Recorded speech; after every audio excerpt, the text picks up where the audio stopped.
and then I'll get rolling. Usually no one shows up in that time, but Every I once in a just while. yeah. Relius might be waiting on us. Link is copied. Let me hop over to Discord.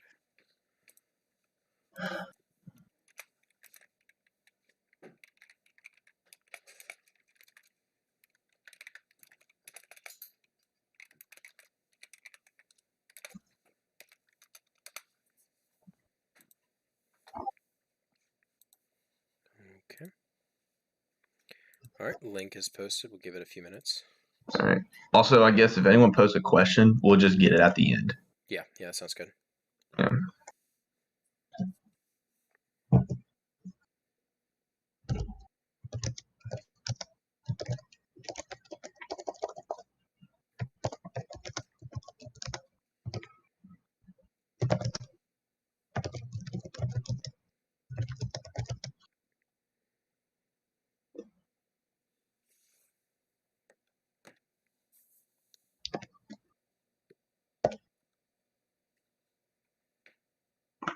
All right. With that, for anyone here, hello.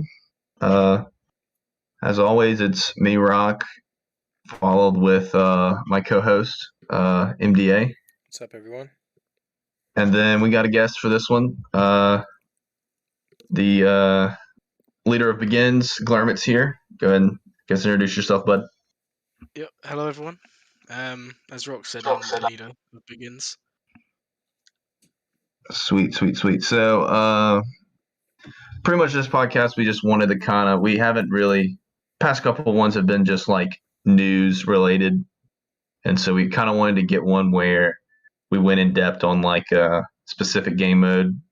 So we went ahead and we were like, screw it, let's go ahead and start talking about KAM. I mean, Lights Out Geos started yesterday. Yeah, started yesterday. So we were like, let's go ahead, do KAM some point. So may as well start talking about it. So we'll go into it. We'll kind of break down like what does the Reek do? What does Django do? How does Trample work? And then we'll get into modding, and then we'll get into like some tips, just like little things to kind of like keep in mind while you're going through the mission. So I think MDA has the. You want to go ahead and just read the kit for Reek?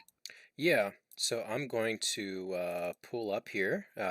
We are slowly getting more technologically advanced here. I have BlueStacks open here. Of course, BlueStacks crashed. So, Why am I not surprised? so Do you want? BlueStacks just crashed. So, unfortunately, you guys will not be able to see this. Luckily I have it pulled up on my phone here. So, Okay, you go ahead.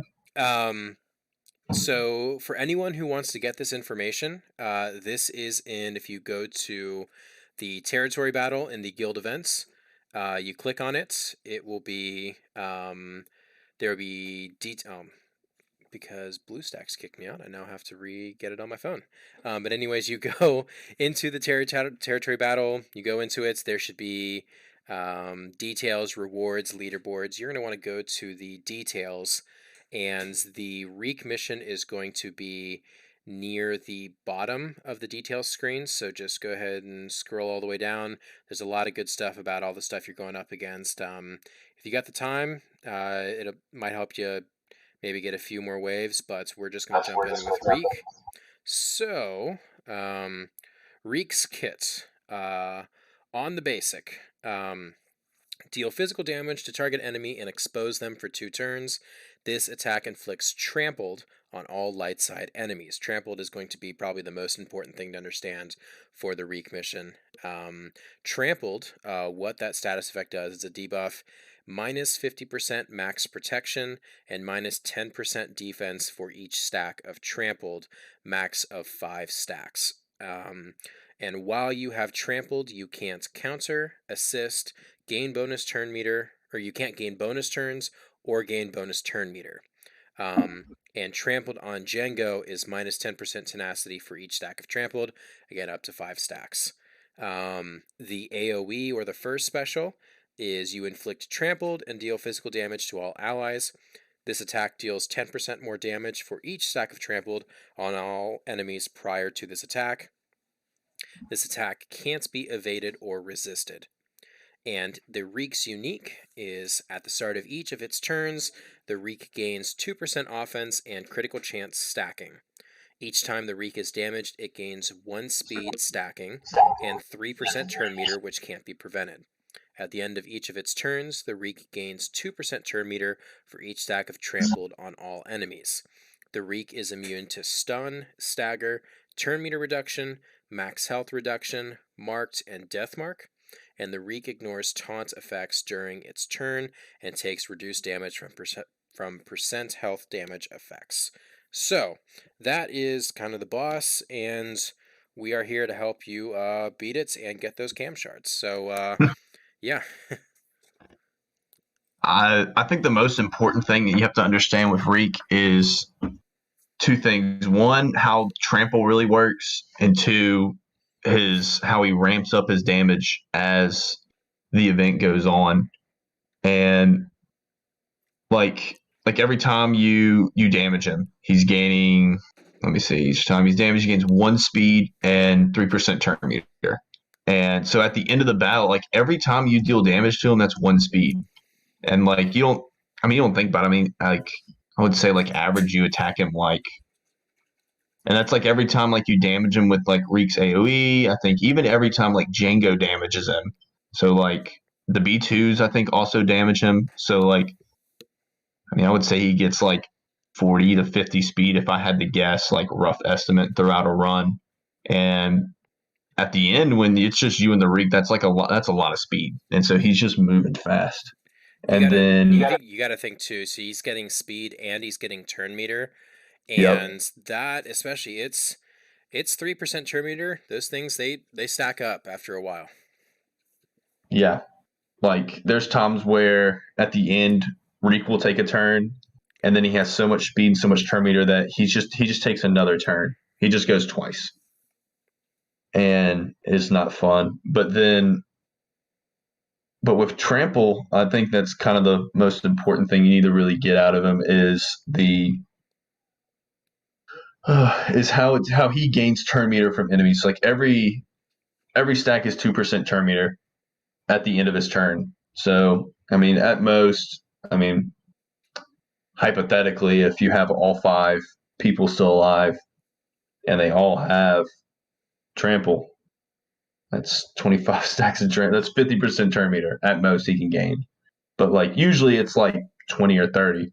But that's on top of his extra speed, his extra turn meter that he's gaining because you keep hitting him and stuff like that. And so, You also got to count Django into that too.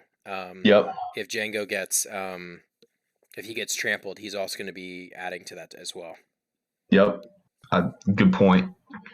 And then also with trample, you have to think like minus 10% defense is pretty rough. I mean, like most tunes have what, like on average, like 50% armor.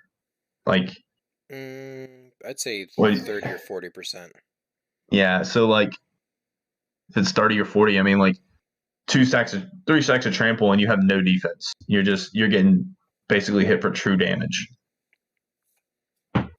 And so that's not fun. And so it's one of those things where, like, as we'll get more into strategy, but like, as you're going through the mission, you kind of want to keep in mind like who has trample, who can I get rid of trample, because I mean, less turns the Reek takes, the less damage you take. I mean, the more damage you're able to dish back. So it kind of all adds up after a while, and so I really don't have much else to say about the Reek. He's a pain in the ass, and I hate him. So, Glerman, if you have anything to say, I mean, go ahead. I'll leave it to you for. Yeah, I just kind of wanted to say, you're talking about how the root gains these bonuses for every time it's attacked, and something which I think a lot of people who are new to the mission don't necessarily account for is whether you are hitting a root. Mm-hmm. You know, um, I've seen people before who will target the Reek and hit them with, say, Rex, for example, and that is like a big mistake, because Rex won't ever do enough damage to warrant giving the Reek those bonuses.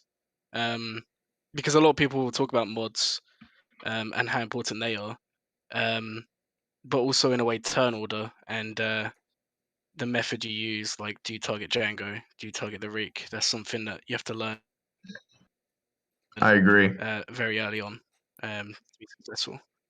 Yeah, we'll get more into that when we start going over like strategy, but just it's kind of one of those things. It's like you want to keep basically if Django's alive, I would not target the Reek with Shock T, Rex, or fives.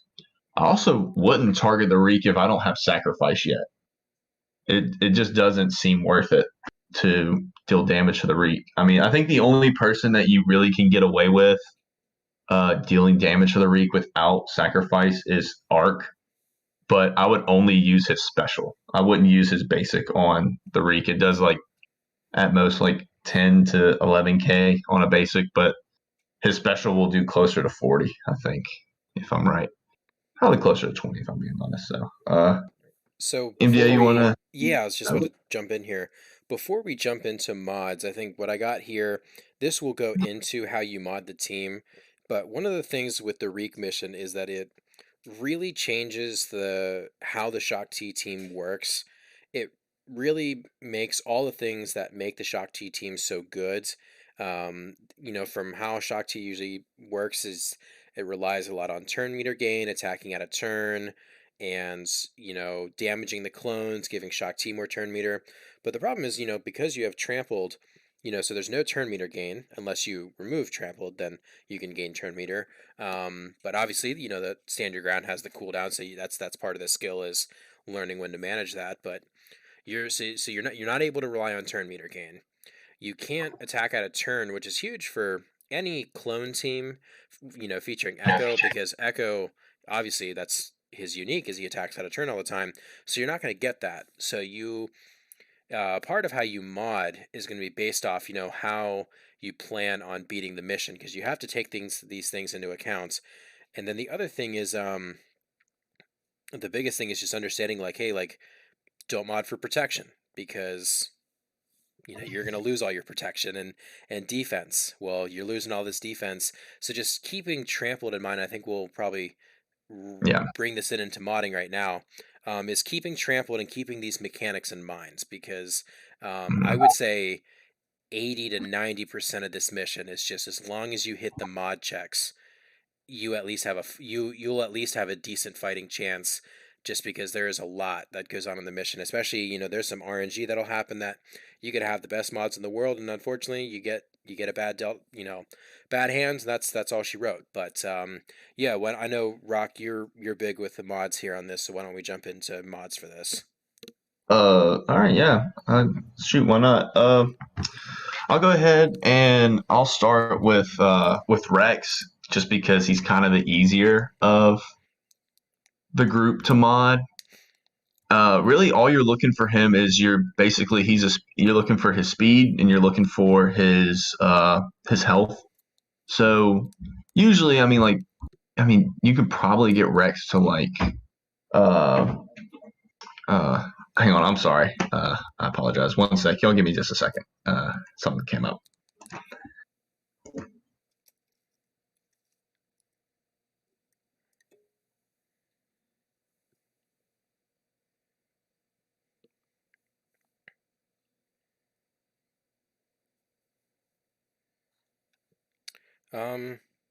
Well, I'll jump in just so it's not radio silence. I think the main thing that you really want to see with Rex is going to be and speed and survivability.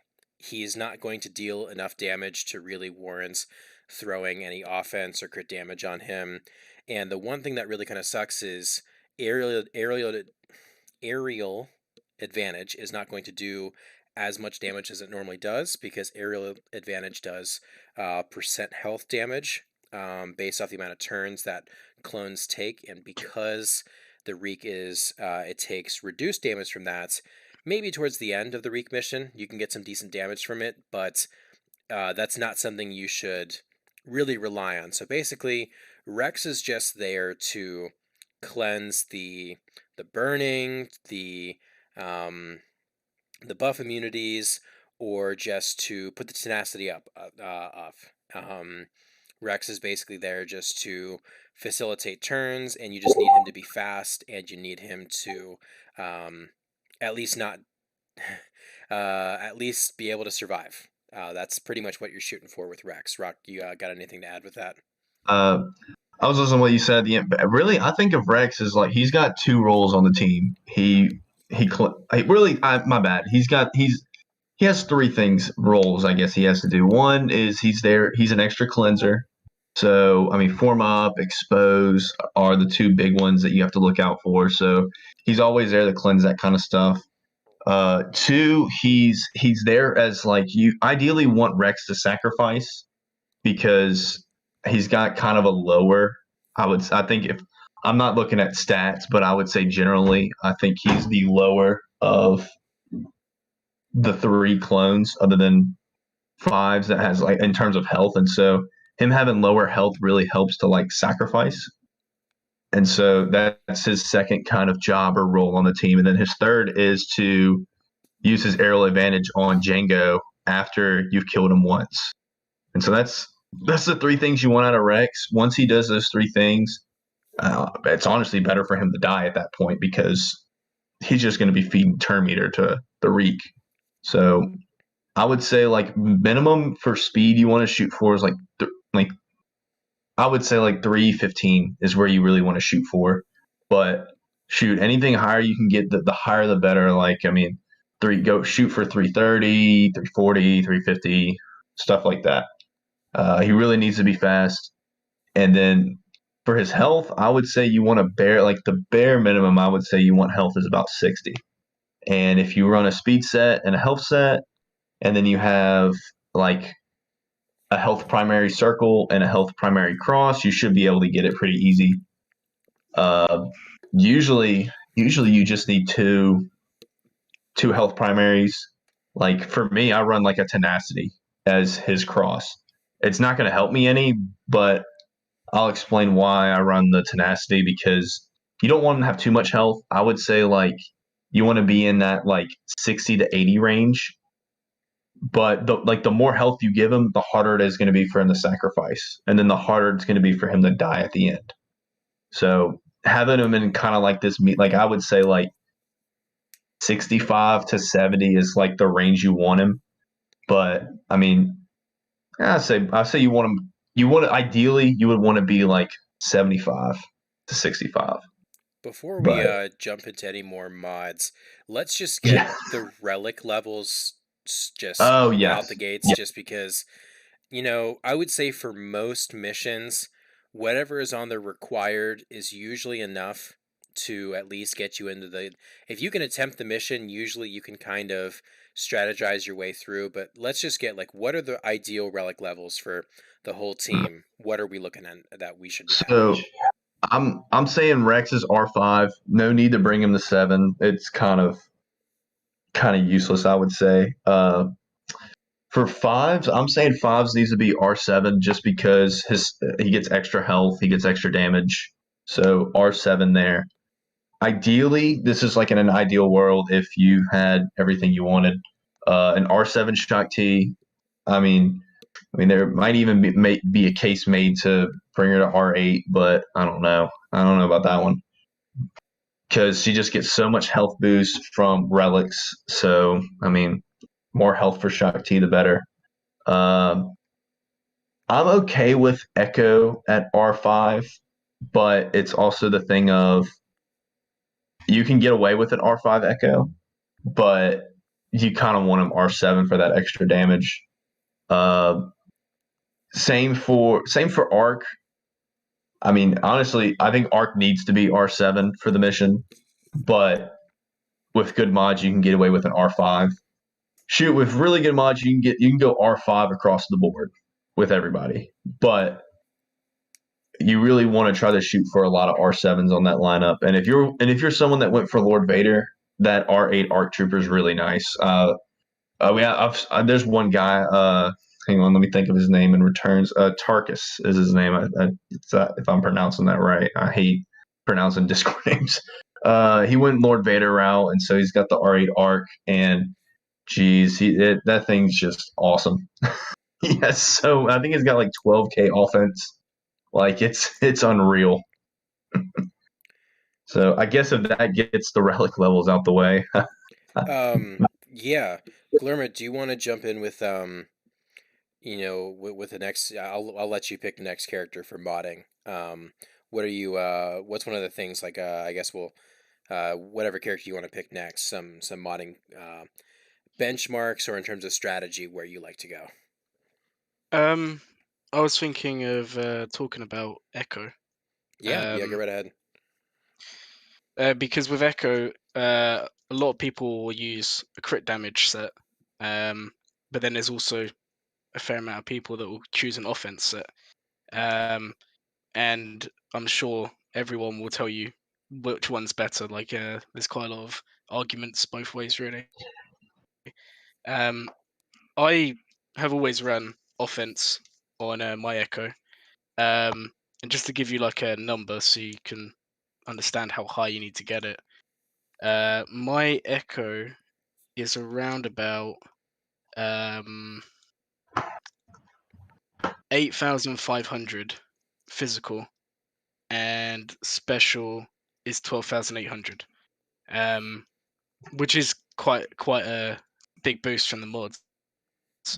For me, I've never had issues with Echo in terms of the damage. Like he's always, I would say Echo, like you, other than Arc, is going to be your damage dealer, and usually Echo will last towards the end because typically you'll stand your ground and Echo at times to give the assists.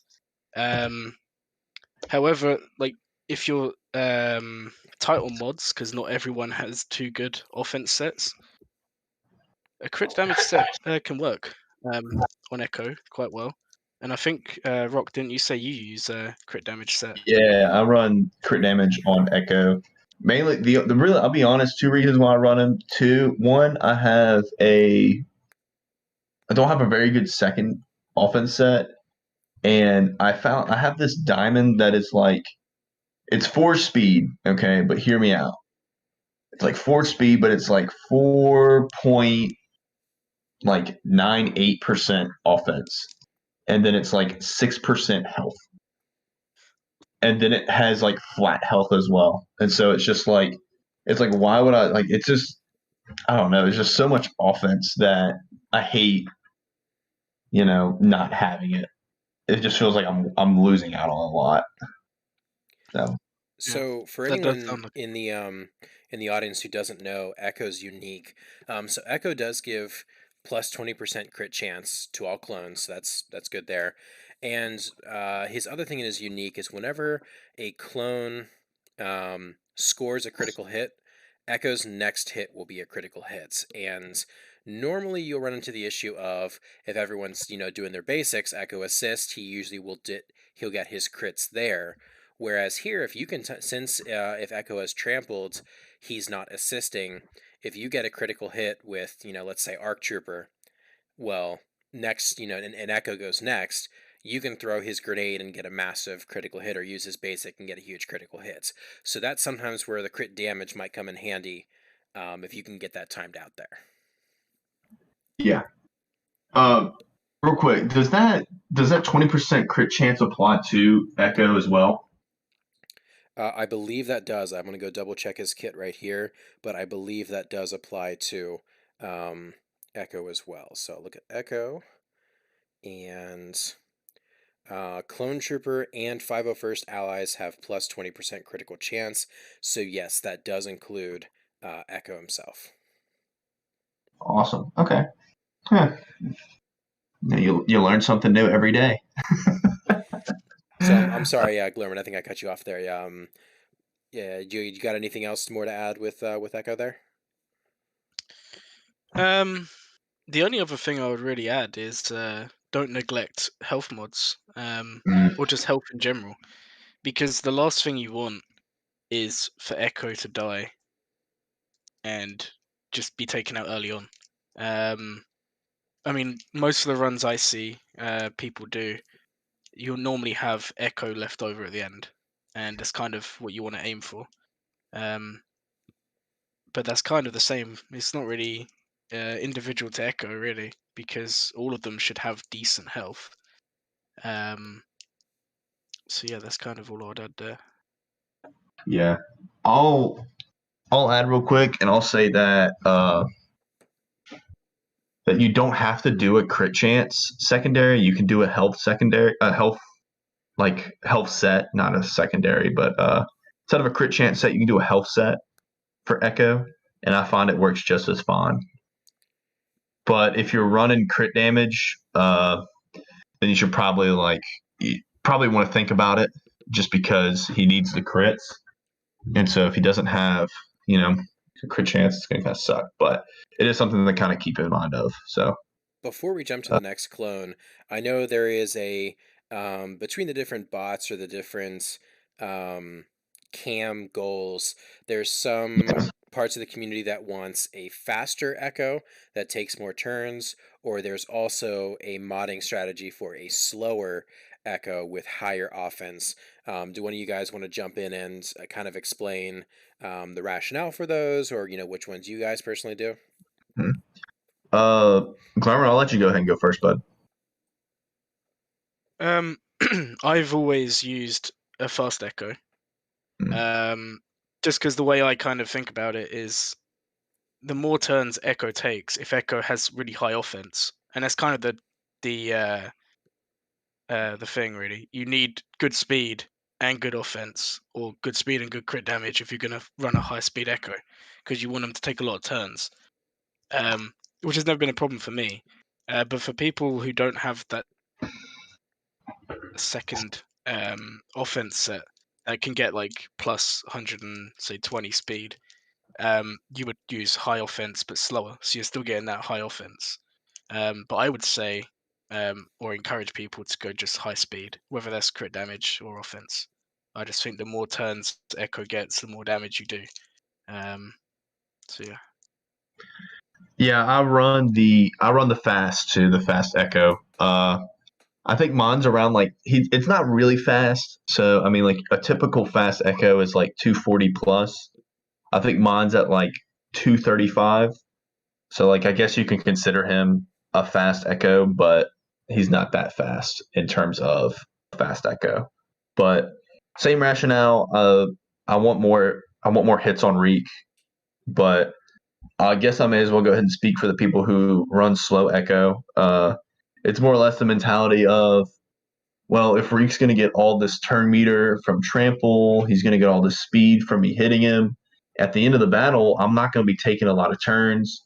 So I want to make sure that every chance that I get to hit with Echo, he's going to do as much damage as he can. And so I guess that's kind of the mentality. I would say both are just as fun, but if you can't get a lot of offense on Echo and go slow, then there's no point. That's really what it boils down to, is if you have the offense secondary to do it. So Fair enough. Yeah. I'd say let's jump into.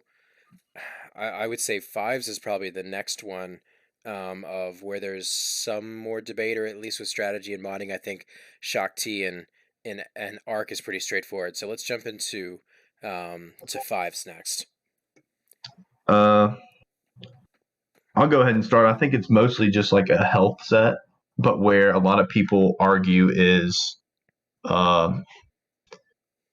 health primary on the arrow or crit avoidance, because I've seen some people run crit avoidance on fives, and like you lose out on a little bit of health, but a lot of people's mentality is, well, sometimes you get these runs where Reek and Django just want to only attack fives, and it kind of sucks because if you can't get your sacrifice, you can't get high damage on Arc and Echo, and then that's the run. You're basically done.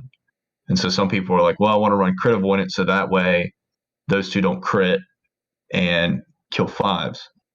And so I can understand that, but personally, I like the health primary. Let's just get more health to everybody. So, what do you usually? Yeah. I mean, I guess there's a little bit of merit to say, like, run an offense set and a health set, but uh, I don't know. I just think like at the end of the battle, like the health is so important that I much rather have like 30K health than an extra 2K offense or like an extra 1,000 offense. I guess that's just where I'm at. So I typically I'll run just straight health sets, health primaries everywhere. yeah, But I have done the mission before with a speed set and a health set. And I that tried goes. out slower mods on the others. And I mean I won, so you can make of that what you want. Hmm. Um but even like I've just when I was planning to tell you this, I got up some mods. With 6 dotted mods, which I think is very, very important for this mission. With a speed and health set, you can still get fives to just over 100,000 health at Relic 7. Um, and that is kind of the area you want to be getting fives to anyway. Around about that 100k will get you some good success. So, and then the other thing I would say, if you're modding fives, you want the health on him. You might not have health sets that give you as much health as you want. It sounds crazy, but if you haven't Hmm. been 6 dotting your mods, you might have a speed set, you might have an offense set that actually has higher health. So when you go to modding for fives, look at all your mods and compare them. Yeah. And that's something people don't do. They say, "Oh, look, I've got 3 health sets here. I'll chuck them on," and they might actually only have like 85, 90,000 health. And if they just switched it to say an offense set, they might actually reach that 100,000. So I'd say first try and hit the goal of the health you want, and then if you can do that with a health set and get even higher, that's brilliant. But there's nothing wrong with experimenting. Like if you can hit really Hmm. high, why not try that bit of extra speed, or why not try the bit of extra offense? Hmm. So that's kind of what I would say. Yeah. I guess I may as well kind of have been doing the best of job of kind of breaking down like where you want stat wise, but the 100K on fives is right about where you want them. The 3PO bot has them 95 to 115. I would say just go to 100K. Let's just go ahead and do that. And then they're wanting 215 to 240 speed. I would honestly say the faster you can get fobs, the better. I mean, shoot, if you can get him 250, 260 with 100K health, with 100,000 health, then that he's more than good. It's perfect, ready to go. But yeah, that is another thing. You brought up a good point about looking through your mods, but that goes for almost all these tunes. I mean, like even with like I've seen some people go. We had one guy who went like an offense set and a potency set on Rex because that was his best set of speed that he could get. Because even with his fastest speed set, he couldn't get Rex to the requirements, but he had really good offense mods. So he went, he did an offense set with potency. And so it's weird. Like you find so many weird things like that. Like I wouldn't recommend it, but it, there's just a lot of experimenting and trying to see what goes where. And so y'all want to move on to Arc Trooper, and then we'll finish off with Shakti. Yeah, that sounds great. Uh, I guess I mean Arc's kind of basic. I would say pretty much offense set, crit chance, or health. You want all the offense you can get on him, so I would go like an offense square, not square. I'm sorry, an offense cross and an offense triangle. Get as much offense on him as you can. Crit damage triangle isn't bad either, but I just think the offense is a little bit better. And speed, you kind of want him fast too. He's kind of like a Rex in a way. I'm sorry, not like a Rex, but it's kind of like Echo. You want him fast. It's that whole mentality of the faster I can get him, the more turns he's going to take, the more damage I'm going to do. And so you kind of want him in that 280 to like 310 range. So you got anything to add, Claremont?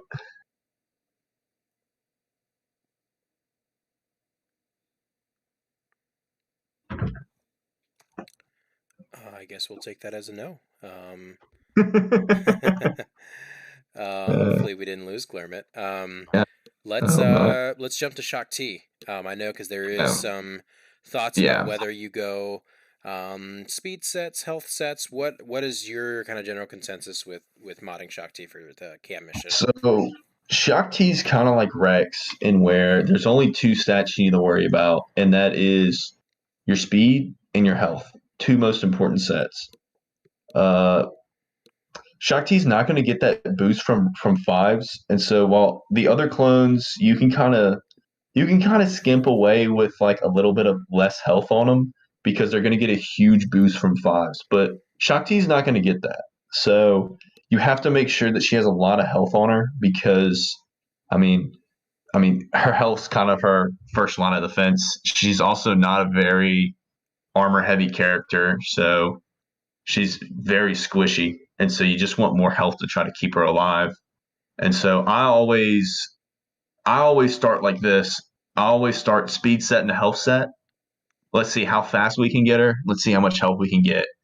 If if you don't have very good health mods or you don't have very good health primary for your speed mods, then we go full health set because the speed's important.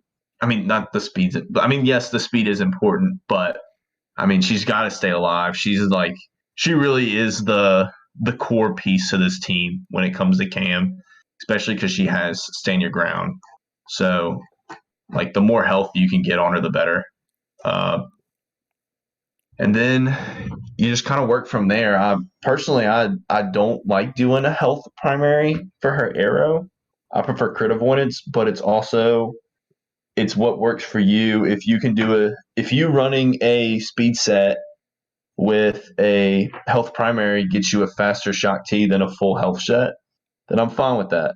But it's one of those things where I ideally you want to have that crit avoidance because that really comes in handy, I would say. But So let's bring this all together now with kind of yeah. this the general strategy here. So let's start first. What is the ideal turn order for KAM? Because obviously you form up Shock T gaining turn meter. It's just not going to happen Yeah. because of because of trampled. So ideally, what is the turn order that you want to start the Reek mission? Well, Rex will almost always go first just because of his unique. So no matter how much speed you get on him, I mean, obviously you want more speed on him, but he's going to get that huge boost of speed from his unique. And so he's almost always going to go first, which is pretty good because if Django does burning on the first turn, you can cleanse it before anyone else takes damage. And then ideally, I like Shock T going next in the turn order just because she can go stand her ground on herself at the beginning and she'll be able to attack at a turn because of the Galactic Republic thing through the mission, the event. How like if you attack a droid with a stack, they do two attacks if it's a basic, or if like you use a special, you get like an extra uh, attack out of it. So that's really good for her with getting rid of the stacks early on. And then next you would want to go arc, so that way arc can pass the turret to Echo.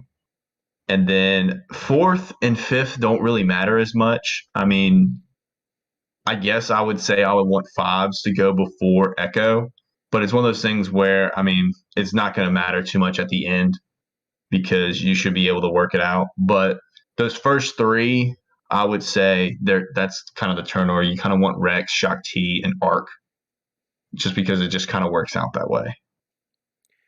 But Um, then so let's jump into next. The big thing is stand your ground. So, what stand your ground does, for those of you who don't know, is it removes all the stacks of trampled from whatever ally you choose, and as a result, you gain your defense, protection, all that back, and you are able to gain turn meter assist, do all that kind of stuff. So, um, who do you usually target with stand your grounds? And now, granted, this is only granted to Shock T because she's the leader. Who do you normally put stand your ground on? like at like the first opening turn, I always go stand your ground on Shakti just because she'll gain tons of turn meter. Like there's been times where it rarely happens, but it does from time to time where you go stand your ground on Shakti. She does an attack on the B2, and then one of the B2 gets a bonus turn, and then he'll AoE, and then she'll get another turn right after it.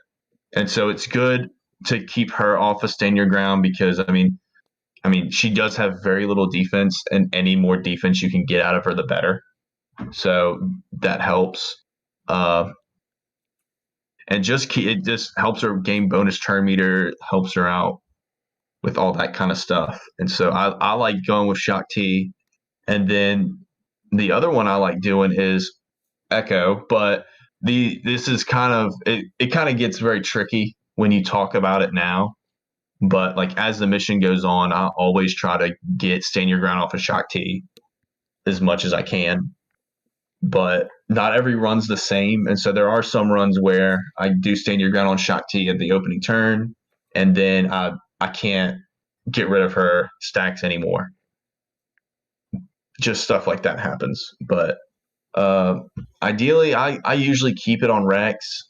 I could care less, honestly. As long as he's healthy enough to take out Django and cleanse from time to time, I'm happy. So speaking of killing Django and all that, there Yeah. is a strategy to who you kill, when you kill. Mhm. So this actually just became available to us a few days ago, but I wanted to go through a little bit on Django's kits, but they also released his stats, so you can see what the Django and the KAM mission is working with. So I'm going to read this part. Excuse me. I wanted to read some parts in his kit because the general consensus is you want to kill Django before you kill the Reek. In Django's unique, when the Reek is defeated, Django loses damage immunity and can't regain it, and gains 200% offense and 50% speed stacking at the start of each of his turns. So, now that sounds like a lot, and it is. So we found the other day, and real quick, Glerman, are you still with us?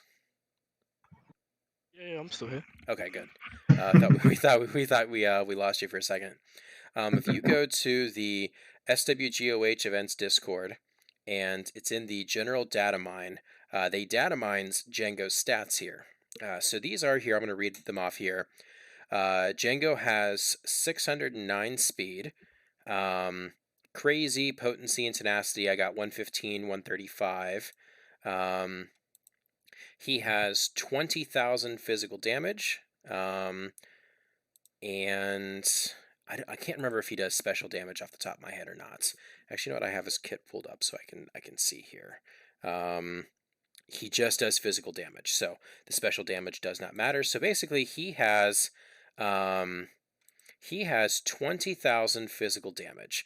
So, and on top of that, if you look in his leader ability, he also has plus 85% offense while he has Bounty Hunter's Resolve. So now you can kind of have this idea of, Django hits really, really hard. And now you can understand, you can see the damage there, the speed.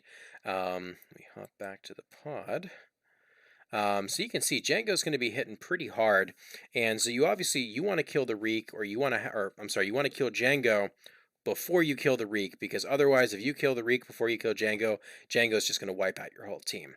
Glerman, why don't you walk me through here, like the kill order for how you want to kill the Reek mission? Sure. So when you load in, the first thing to do is to take out the B2s. That's the first thing you want to do every single time you load in. And that can be done really quickly. That's not really too difficult to do. After that, there are variations. Some people will do it slightly different. But typically how I would do it is only hitting the Reek with either Echo or Arc. And then every other person you basic on Django. Because they don't do enough damage to really they don't do enough damage to the Reek to justify hitting them. Real quick, just so we're sure, when he says the damage with Arc and Echo, that is only if Fives is sacrificed. If Fives hasn't sacrificed, the only real time you should do damage with Echo and Arc is if they're using their specials. So that is one thing to keep in mind. Yeah, sorry, I should have.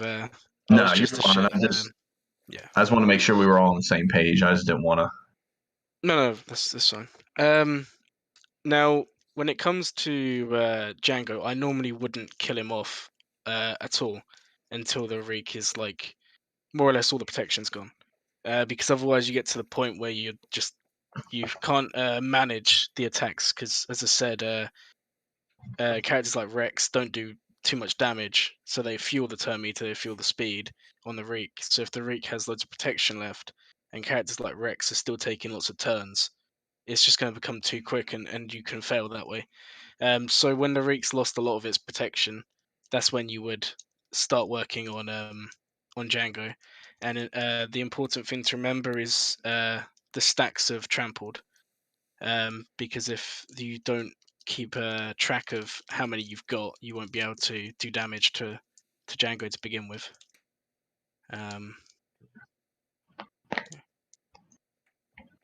Yeah, I would mostly agree. I will say also this: it's like when keeping up with trampled, like there's situations where I've had it like this from time to time where the only person that can damage Django is Rex. And if you ever get in a situation where only Rex can damage Django, swap the turret over the Rex so he can do a little bit more damage. So that's something to keep in mind. But when you do that, don't do Echo Basic on Reek because it won't do enough. It's you're doing a little less damage, so it's something you want to kind of keep up with.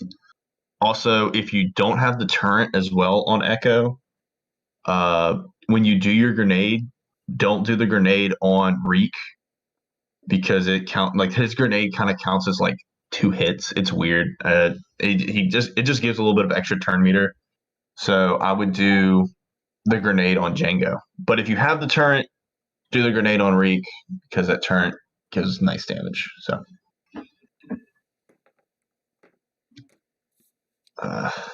I would say it's hard when we don't have gameplay in front of us here just because there are so many ways, whether Django burns first, does he rocket first, when do you trigger B2? There's a lot of RNG that can kind of go down with this. So, but I would say if you can hit the modding benchmarks that we talked about here or getting these ideal sets and stats, and if you get the turn order down, you have the strategy down, and you have the relic levels, you are going to be in as good of a position as you can be, because this is a very difficult mission. A lot of people, great players, will fail just because you get some bad RNG. But by getting these stats and understanding how the mission works, you're able to get that randomness from the mission a lot smaller. So always, we have 2 guild leaders here.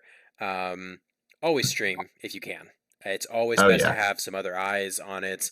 I know it's difficult, but the good thing is you have a long time to do the missions. You have about it's about usually a day and a half. It's like 36 hours. You have 36 hours. Whenever you get a chance, always just if you can get an extra set of eyes on it. Anything to add about the Reek mission before we switch over to anything? I'll go over just like one thing is just like don't get so bent up over like a loss because I've streamed a lot of runs so far and like I've had runs where like I had the weirdest run where literally turn 1 Django went first and did rocket on Shock T. Then Reek followed up basic on Shock T. And then she was almost dead. And then the B2 finished her off with the AoE. And it was like Rex took a turn and it was like Shock T was dead right after. And it was like the mission hadn't even started yet, really. And like we were already lost. Like there's just so much stuff that mods just can't prepare for. So that, and I guess before we start talking about Conquest, I just want to real quick talk about how usually the streaming works. Typically, we got I think Glermit Stein. He's from the Netherlands. He's an age officer, and then Glermit are our three like EU guys. Glermit, you're UK, right? Yeah. Okay, and then Squiffy is from Russia, and so there's kind of a nice little gap. I think Stein shares the same time zone as you, but I'm not sure. Don't quote me on that one. But usually those guys are like us US guys, that would be like their middle of the day is like our early morning. So like if you can stream early in the morning, give one of those guys a ping. Uh, but if you're like a US guy, usually our US people always like stream later in the day. Our US guys are me, General Kian, Slay, Airborne, and I'm missing one. Hang on, I'll think about him in just a second. Naki Yoda, he's our one of our guys in training. But always stream those guys. Usually, like the day before KAM, I'll like figure out everyone's schedule, and I'll get like usually like a stream schedule, like when people are going to be on. And so if you're ready to stream, figure out, who's online, or better yet, we have a role you can ping. So just ping one of the roles, somebody will respond. And usually when you're ready to stream, try to have your mods swapped over already. Um, Sometimes that can be just, I know it takes like 2 or 3 minutes, but there's been times where we'll get backed up, and so we want to try to get our runs through as quickly as we can, but not try to rush anybody.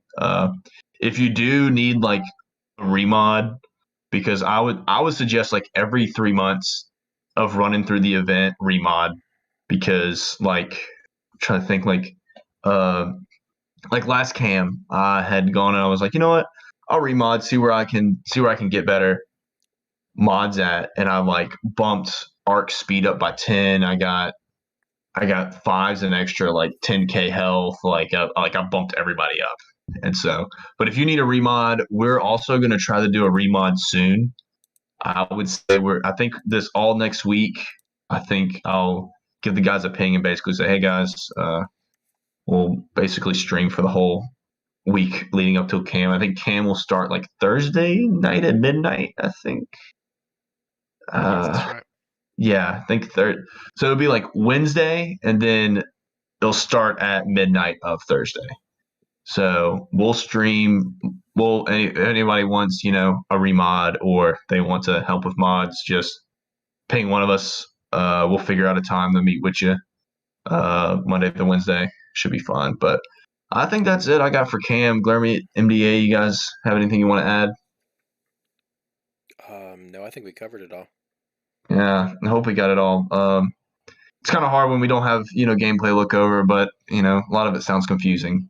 Just listening to us ramble, but it should be fine. Well, let's go ahead and head on to good old Conquest. So our Real quick, favorite game. this will tie into Conquest. We have one podcast question here. Tell that to Conja Club is asking where to obtain the mod slicing mats for the 6E to A. And so Conja Club, those are exclusively in Galactic Challenges and from Conquest. So as long as you get one of the certain crates, that's where you're going to get them. Otherwise, they're going to be in packs that show up in the store. So make sure to do your Galactic Challenges and Conquest, and that is where you get those slicing mats. So, Conquest. A lot of people don't like it for various reasons, but as far as we can see here, it is here to stay.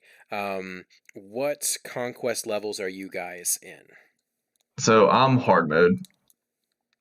I am hard mode as well. Gotcha. Okay. I am hard mode as well, and for those who do not know, hard mode you do have to be at 4 million GP just to attempt it, and it is so it'll run for 2 weeks, and there's going to be five sectors, each one with a boss and a mini boss and a variety of feats to go do. So I know. You guys were kind of running some stuff with KAM. I know Conquest, I would say, is more my field here. Um, for those of you who don't know, I'm about 4.9 mil GP. I did max out Conquest these previous 3 times. This was my first time in hard mode Conquest. It is one of those things that it is a grind. It's something that you have to do every day. And I would say more than likely you're going to have to do a couple refreshes on it. Unfortunately, they changed the way that energy refreshes to you do have to refresh it. The good news is these feats are not going to be as bad as the previous Conquest. Some of the requirements were kind of weird, and it was a lot more grindy.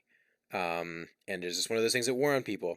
But I'm here to help you any way that I can. I'm going to provide some of my tips where I've had success with Conquest, so that you can get red crates, or to maybe get a crate that you had not gotten previously behind, or previously before. So I'm going to just quickly go through the bosses for this Conquest. I believe it's going to be more Empire themed, or at least Old Republic themed. That is, or not Old Republic, original trilogy themed. That is what I've been getting from this. So Sector 1, the mini boss is the Dash Scoundrels, and the big boss is Jedi Knight Revan. Sector 2, Darth Treya is the mini boss, and the big boss is General Grievous. Sector 3, Mon Mothma is the mini boss, and Darth Revan is the big boss. Sector 4, Old Ben Lead with Starkiller, Force Users is the mini boss, and Lord Vader is the big boss. And in Sector 5, Beskar Mando with Boba Fett Cyana Jango is the mini boss, and Jedi Master Kenobi is the big boss. So, pretty much, my advice when it comes to Conquest is, at least for hard mode, unfortunately, you are going to have a Galactic Legend. I would say if you want to get more than the 3rd or the 4th crate, you are going to need a GL, just because the overprepared or the different, the high stats and the stamina, it's something you're just going to need a character that you can cheese some of the feats with, or that you can run at low stamina. That's one of those things that's just what it comes down to. One of the most important things is this game mode is about cheesing. It's not one of these things where, well, I have a Galactic Legends, this should be able to beat this. The whole point is the opposing team that you're going against is going to have over-prepared out the wazoo. They're going to have plus 40%, 60% speed, crazy offense, or crazy modifiers. I know the Ewok one was bugged, but it's one of those things that's difficult. You're going to have to put on your thinking caps and figure out how to beat these things. And what the thing that they give you is the modifiers through the data discs. So finding data discs that work. I know for me, last round, it was the Amplified Agony with all the different dots. That was one of those things that I was able to take teams. Specifically, what worked for me really well was Beskar Mando lead with Han Solo. You get a lot of Amplified Agonies and the dot data discs. And I was able to run these teams at 2% stamina, and I was able to go in Sector 5 against Relegate teams and get 3 stars. So as a result, you just got to really find things in kits, whether it is finding ways to interact and go against, because managing stamina is the most important part of it. So a lot of popular teams that I've seen run is CLS, Gas, Padme, and then obviously your different Galactic Legends. What about you guys? What are some teams that you guys have had success with in Conquest? I've been running this kind of like GG team where I run I got JMK, so I guess that kind of helps out a little bit for y'all to understand. But I'll run like GG lead with Django, B1, Magna Guard, and Watt, and I just throw the tank tech on Magna, and then the other 2 don't really matter as much. But it's been pretty good. It works for like the earlier sectors, like Sector 1, Sector 2. But once I get into 3 and 4, that team doesn't work anymore. But it's not too bad. I tend to use mainly Galactic Legends. especially since they changed the cost of energy. So it costs more. I'd normally do like 2 battles of each one. By the time I've done that, I'm out of energy for the day. But before that, and on my smaller account, I really like using Geonosians with Yeah. the, especially with the discs that give like increase in damage or the reduction of turn meter when you hit them. I find they're really useful, and they work, and even at lower gears, they work into the at least the second sector quite well. So yeah. One of my biggest advices here, um, as this is a marathon thing, it's a 2 week event. I've found the biggest success that I've had is you want to complete the sectors and complete as many of the battles as you can, and then go back to do feats. Do some feats that you can along the way as you're doing the battles, but I would focus on completing the battles, going back to 3-star them later, um, so you can manage stamina to do that. Um, so let's just take, for example, here. I'm looking at the new feats here, and this is on the SWGOH events Discord in the Conquest section. It is in the pins there. And actually, I have Discord pulled up here. I can show you where to find it. Go to the Discord here, scroll down to Conquest. It is in the pins. You can find that here or in the threads. They have each sector where you can find the different mechanics and the different sectors for the mini bosses and bosses. So speaking on,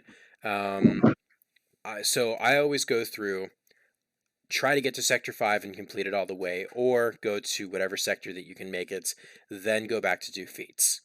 One of the things that I see a lot of people go on Reddit or on Discord about is, oh, I took, mainly it's CLS versus a nest versus a first order, and you get stuck because you're inflicting so many debuffs, or you keep reducing nest turn meter and you get stuck and you have to quit the battle. What I would advise doing is when you see these gain foresight 60 times, inflict armor shreds 20 times, inflict evasion down 40 times, gain stealth, attempt to inflict ability block. Go into those battles and crank that out all in one. I know I would take CLS and I would take Sabine, and I was able to get 15 to 20 armor shreds in a single battle against a nest. And you just keep them stun locked, and that's how you do it. Or if you've got, um, uh, so you just try to find ways to cheese these things. You really need to be comfortable using the large parts of your roster. And again, I know CG wanted this. They are intending for this to be something to where it's more of a puzzle type of mode where you have to figure out these changes and you have to use different characters on your rosters that you wouldn't otherwise use. I know the big one here, when I'm looking at the different feats, there's a lot of win with characters surviving. I'm seeing in Sector 1, win with surviving, one of the Tuscans. Um, One of the good ways that I've done stuff like that, if you have Jedi Knight Luke, you run him with someone super fast, have them go first, and you stun the whole team, and then you can have a Gear 1 character survive like that because the opposing team won't take a turn. I know that this is all kind of anecdotal evidence, all anecdotal advice, just because some of you guys won't have Jedi Knight Luke. Some of you guys will have, I don't have troopers. Other people have troopers. There's just things that you're going to have to get creative when it comes down to figuring out some of these feats. Use a lot of resources on the web. I know Bit Dynasty puts out a lot of great stuff on completing Conquest. I've seen channels like Triple X. He's a smaller YouTuber, but he does a lot of great stuff with Conquest. He was the one who showed me the Beskar Mando thing, and that's another one. Beskar Mando with Amplified Agony and the dots.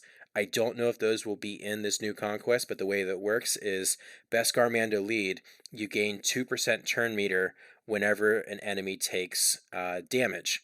Well, you throw Beskar Mando with Han Solo, you're guaranteed to go first every time, and you can get it to where Han double taps, and they'll probably take, damage 20 times from all the different damage over times that are being applied in Amplified Agony, you're giving your team like crazy amounts of turn meter.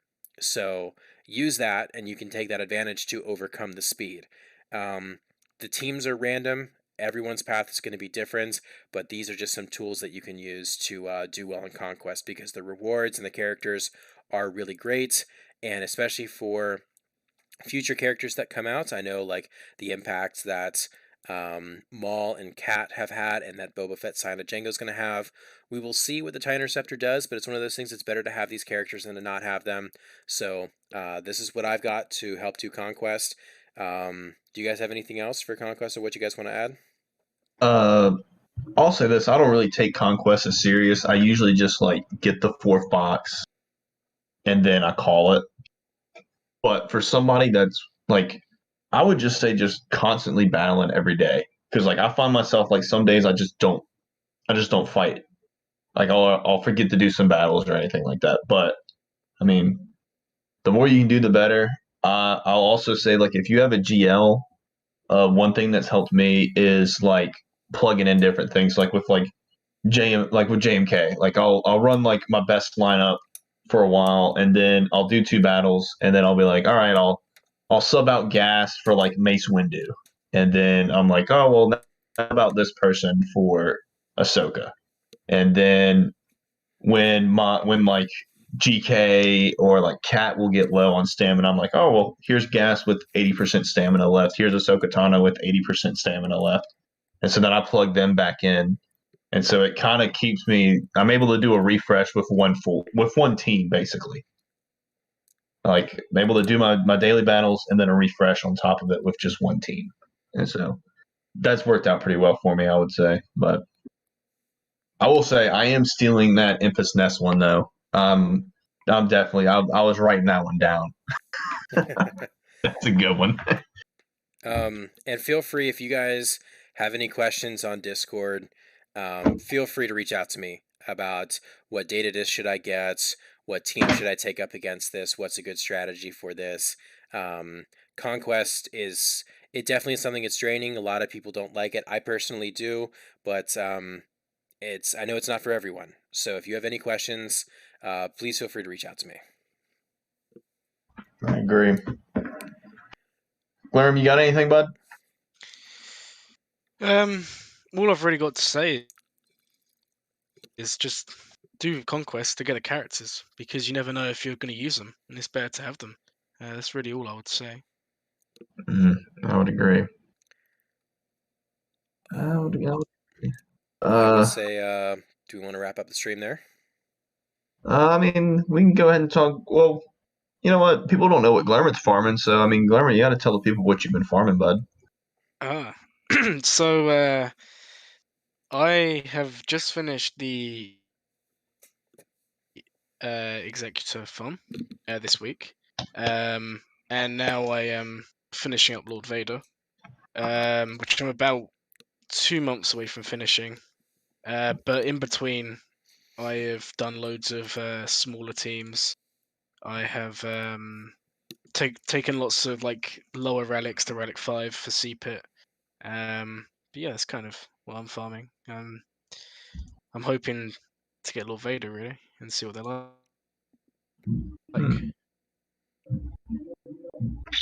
All right. MDA, you want to go ahead and just like say what? I know we did a pod just the other day, but if you want to go ahead and just kind of do like a slight update. Yeah, I, as of today, just finished the Executor requirements, so the Res Luke Raouf title is now mine, and when the Executor comes next Tuesday, I will be for sure able to 6-star it. I will hopefully have enough crystals to 7-star it. It depends on how many crystals CG are going to pay us over this GAC fiasco. But yeah, I would say right now I am just saving up crystals, and I am currently working on getting my Boba Fett Cyana Django team to relics so I can start, doing work with that in TW. But that team's almost done. But Shock and Gas clones are what I'm working on right now after that. Nice. For me, I got Queel done for the BAM. I need like I think it's 13, it's 15 shards left for IG-11, and then I'll be able to unlock BAM. I have all the gear for him to pretty much take him to gear 12 instantly. I don't know if I'll have all the gear 12 gear, but I'll at least be close. And then I plan on just going IG-11 to relics, and then I'll probably just put together a team with just IG-11, Queel, BAM, and then 2 subs, and just I don't know, plop it down on defense in the back. Probably is what I'll do with that. And then other than that, I've just been like, I don't know, I've just been like trying to star up a lot of tunes that I've been missing out on, like Bad Batch, Gideon. I've been trying to star up. Also working on Piet as well, just like working on tunes that like even Omega. I've been working on her as well, just trying to gear people up, star them up. I mean, Solid. Yeah. I don't know what news we're gonna hear from CG this week. I would guess that we have to get something this week, but you know yeah. what? They're gonna, in the words of Arnold, they're going to stall harder. And you guys got anything else? No, just I guess for KAM, best of luck, guys. Tough mission. You know, I'm always here to help. Just give me a ping, give me a DM. I don't mind. Helping out with mods. Don't mind helping out with strategy. Oh, that reminds me. Lorian posted a video in the Camboy stream, but then someone else also reposted it, and it's from Warrior Presents. It's like a 50-minute video, but it pretty much just says what we have been talking about, but goes more in depth. And he also will, in the video, he goes over like 2 or 3 runs, I think, and he will literally do a turn, pause the video, and explain what he's doing and why he's doing it. And it's probably one of the best guides out there on YouTube, because all the other ones just show you one run and they're like, oh, this is what I'm going to do. I'm like, well, that helps out for this run, but there's thousands of different variations that you can get each run. So, that doesn't help me out a whole lot. But I'll be posting that video probably every other day until KAM starts. I'll probably post it tomorrow, if I'm being honest. But that's all I got. Claremont, MDA, you guys got anything? And wrap up. I have nothing to add. Yeah, nothing to add. Yeah, just keep doing your waves, and keep up the barbarian lifestyle here. All right. All right, boys. Until the next one, we'll catch you guys later.